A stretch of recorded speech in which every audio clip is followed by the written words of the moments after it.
Welcome back everybody. Today I'm going to teach you how to unlink a component in Webflow.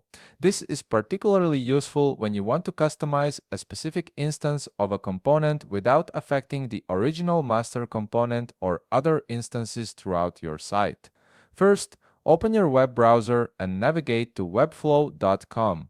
Once you're on the home page, go ahead and log in using your credentials.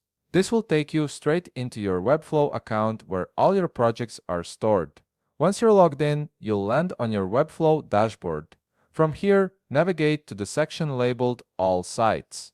This is where you'll see a list of all the websites you've created or have access to in your Webflow account.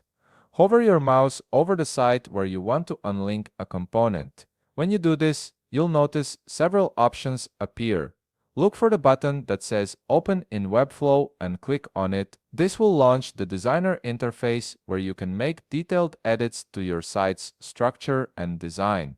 Now that you're in the Webflow designer, direct your attention to the left sidebar.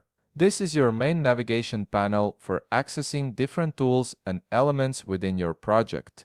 Click on the Components button. This section houses all the reusable components you've created or added to your site, making it easy to manage repeating elements across multiple pages. In the left panel that appears, you'll see a list of your components. Click on whichever component type you need to modify. This could be your footer, global styles, or navbar, depending on what you're working with. Selecting the appropriate category will display all instances and variations of that component type within your project. Once you've located the specific component you want to unlink, right-click directly on it. A context menu will pop up with several options for managing that component.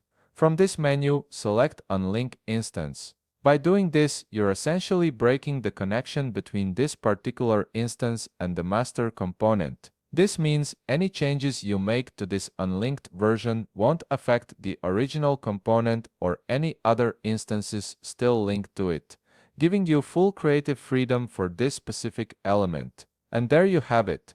You've successfully unlinked a component in Webflow, allowing you to customize it independently without impacting your other site elements. If you found this video helpful, please leave a like, subscribe, and see you in the next video.